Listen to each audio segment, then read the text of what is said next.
In the heart of the Shire, nestled amidst vibrant green hills and cheerful, round doors, stood the hobbit-hole known as Bag End. It was an iconic abode, its once warm and inviting features now obscured under a monotonous sparkle of thousands and thousands of rings. They glittered in heaps and mounds, cascading from bookshelves and covering tables, transforming the cozy home into a dragon's lair. This was the kingdom of Bilbo Baggins, the Shire's resident hoarder.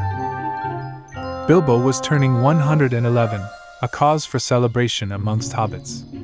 Yet, the once anticipated party had been forsaken due to the sheer lack of space.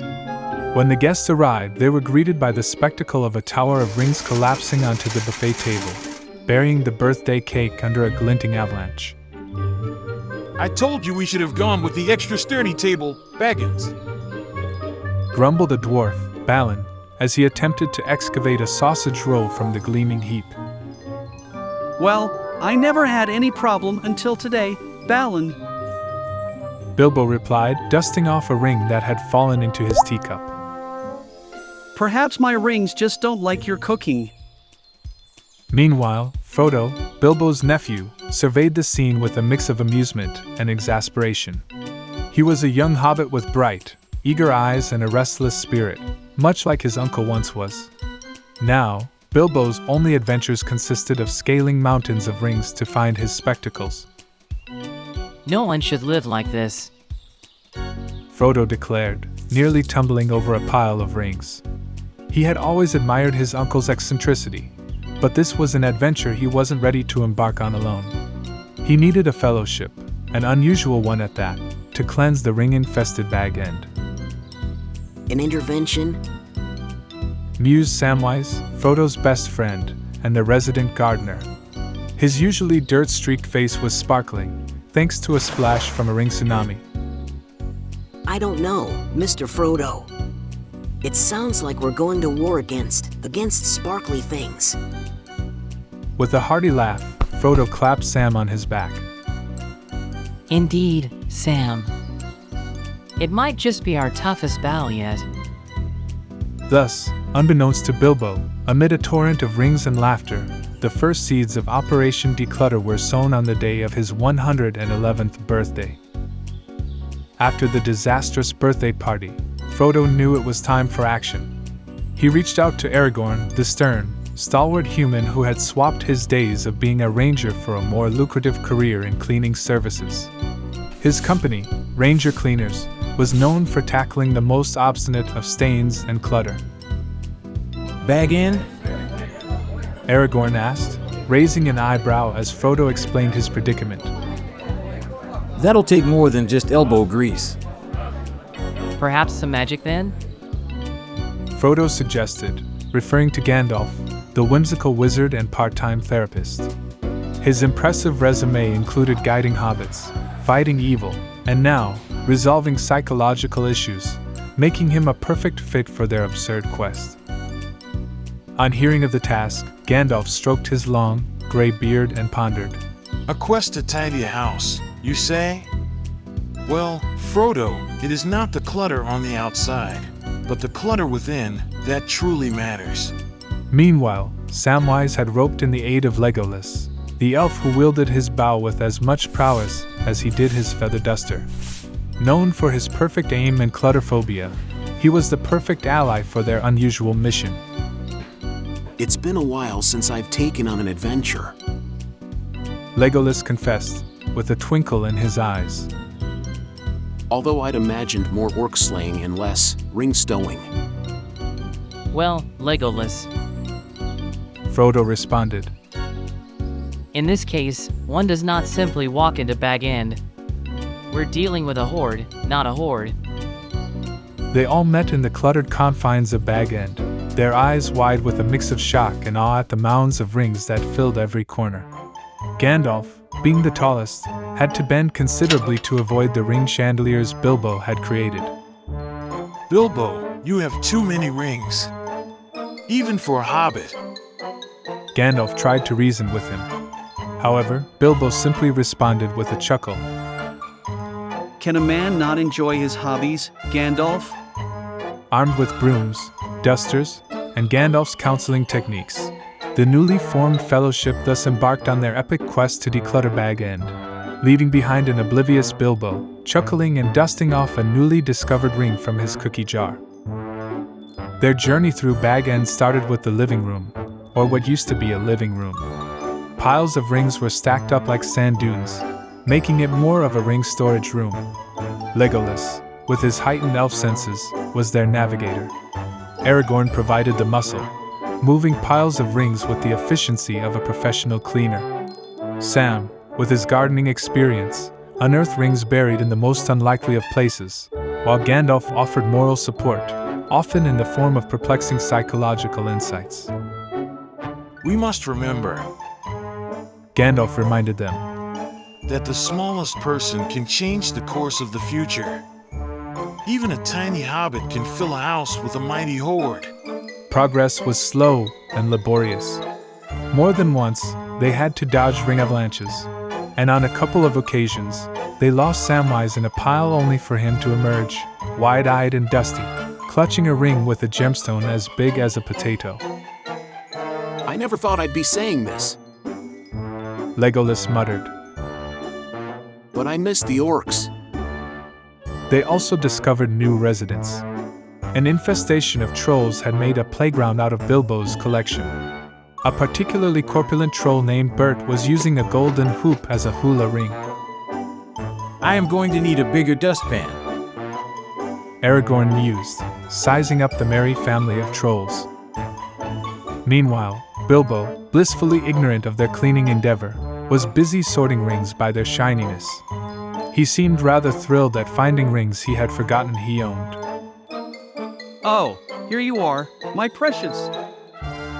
He cooed at a bronze ring adorned with emeralds, completely oblivious to the chaos around him. In the midst of this, Gandalf, sensing Bilbo's attachment, attempted a therapy session. Bilbo, my dear hobbit, Gandalf began. letting go is the key to reclaiming your space. Bilbo peered at Gandalf over his spectacles, a glint of mirth in his eyes. Why would I let go, Gandalf, when I can simply get a bigger hobbit-hole? And so, the cleaning continued, amid trolls, therapy sessions, and a hoarder hobbit whose love for his shiny possessions seemed as unyielding as the mountains of rings around them. The fellowship of the cleaning was beginning to understand that they were not just dealing with a mess. They were dealing with an obsession. Having successfully evicted Bert and his troll family from the living room, albeit after many failed attempts and a few hilarious misadventures, the team moved on to the bedroom. Here, they discovered Smaug, a dust bunny so huge and monstrous due to years of neglect. It had taken on a life of its own. Smaug, Aragorn muttered, his cleaner instincts tingling with alarm. you've grown. Smaug? Bilbo chuckled from atop a mound of rings. You name dust bunnies now, Strider? Well, this is no ordinary dust bunny, Mr. Baggins. Samwise said, wide-eyed as he approached the beast. This here's a dust dragon. Despite Smaug's ominous presence, they were determined. Armed with brooms and dusters, the team approached the dust dragon. A battle of epic proportions ensued, with Gandalf leading the charge, brandishing his staff and hollering. You shall not dust. Meanwhile, Legolas had discovered something amongst the bedroom clutter. Amid the sea of gold and silver, a cheap, plastic ring lay discarded. Inscribed on it were the words "Won at Bywater Carnival." Bilbo's name was scrawled on the side in faded letters. This seems out of place. Legolas mused, presenting the ring to the rest of the team. Oh, the one true ring! Bilbo exclaimed, leaping off his ring mountain with an agility that belied his age. I've been looking for this everywhere. Frodo watched in bewilderment as Bilbo clutched the plastic ring like a lost treasure. This was the crux of the issue. Bilbo's attachment wasn't limited to the precious, shiny rings. He hoarded everything, even carnival trinkets. It's not the value of the object, but the value of the memory. Gandalf mused, stroking his beard. That's our real adversary. Great! Sam declared, throwing his hands in the air. We're not just fighting a dragon and a horde. We're fighting nostalgia. Thus, with newfound understanding, the Fellowship continued their efforts, now not just focused on decluttering, but on helping Bilbo understand that memories resided in the heart, not in plastic rings or towering piles of shiny clutter. With each day bringing its own set of absurd challenges and hilarious confrontations, the Fellowship had become quite adept at handling the unexpected.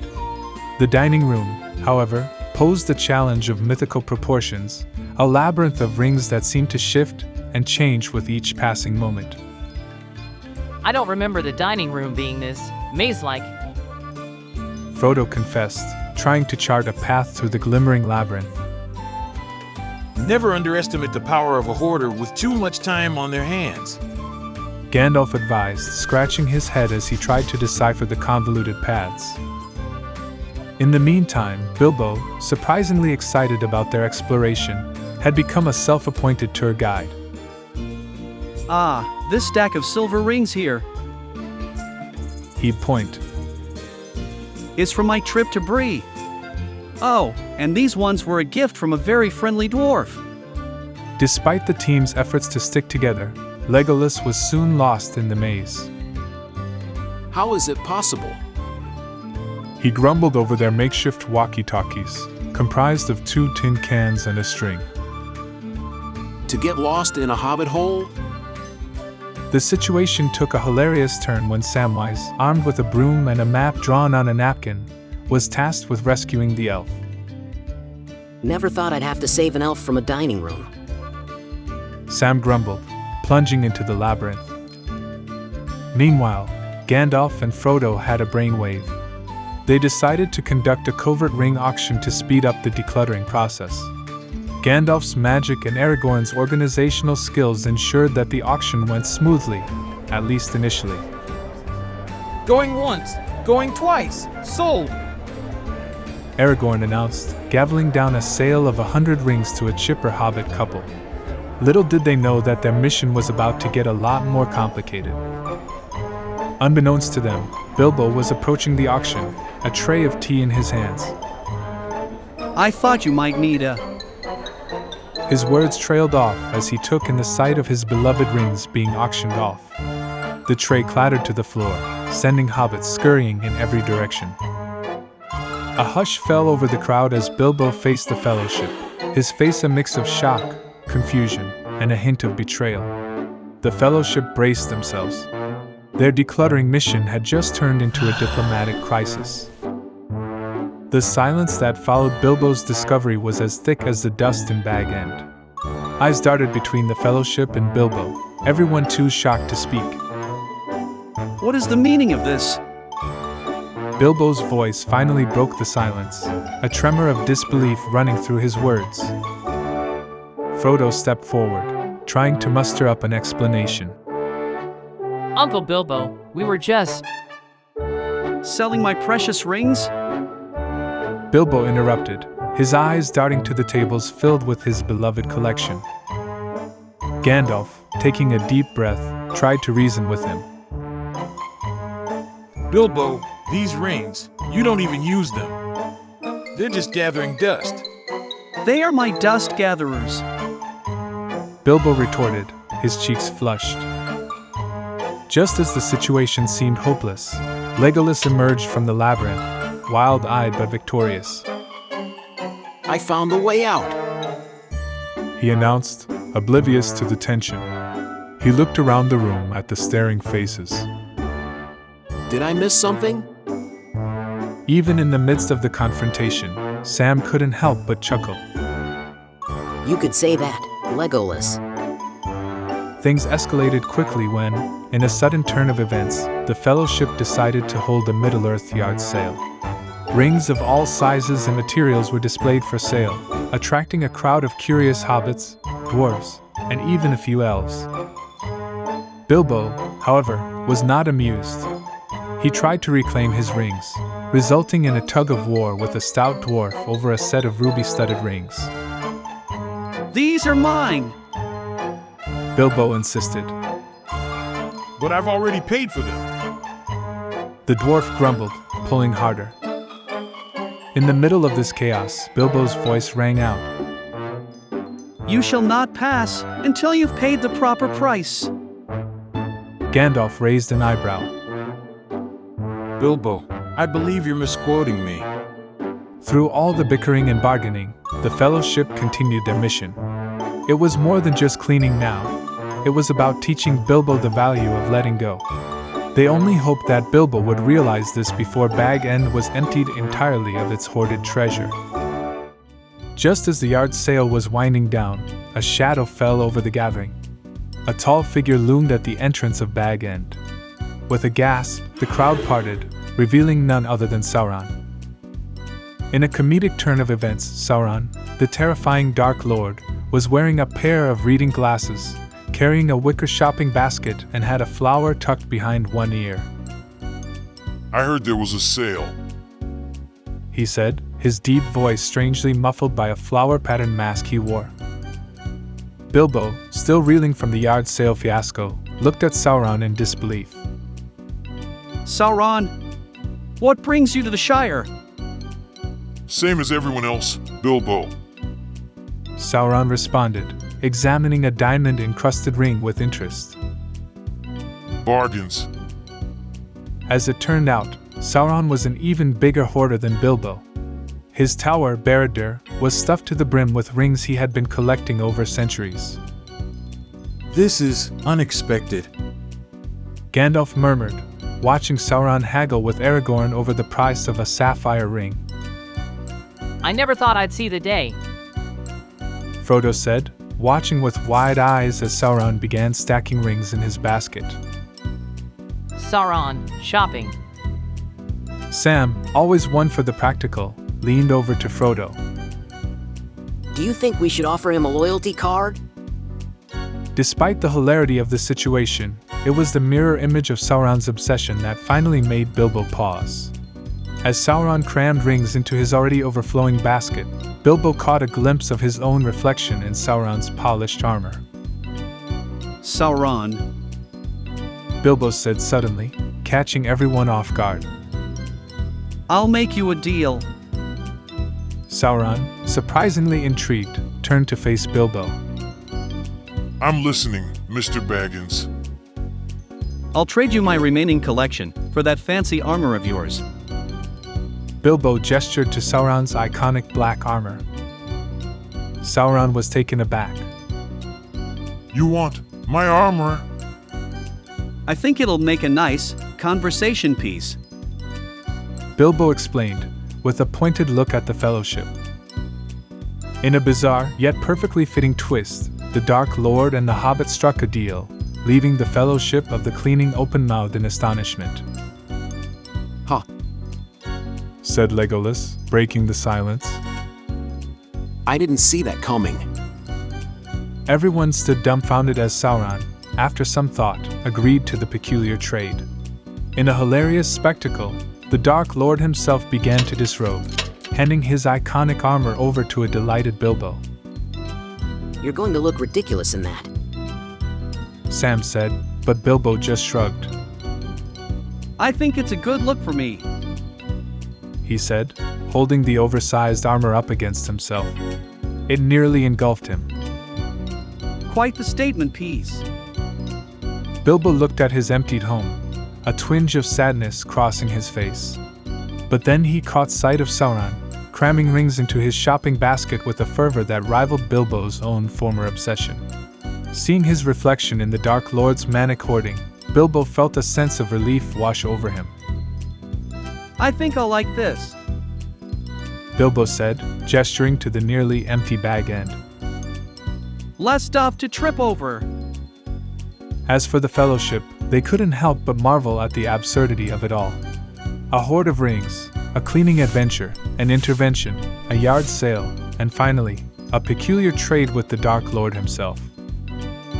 They watched as Bilbo Baggins, once a hoarder of rings, now a proud owner of a set of oversized, second-hand armor, waved goodbye to his hoarding days. It had been an uphill journey, fraught with dust bunnies and confrontations, but it had led Bilbo to a place of acceptance. As Gandalf remarked, chuckling, Well, it's not every day you declutter a hobbit-hole and help Sauron expand his collection. Aragorn sighed, watching as Sauron tried to navigate his way out of the hobbit-hole, laden with his new hoard. I hope he doesn't plan to hold a yard sale anytime soon. Either way, Frodo said, grinning at his friends. Ranger cleaners will be ready. And so, in the quaint and charming Bag End, the sun set on the eventful Horde of the Rings. Bilbo had journeyed from a ring-obsessed hoarder to a more enlightened hobbit, all thanks to a quirky fellowship, an intervention, and a most unexpected yard sale.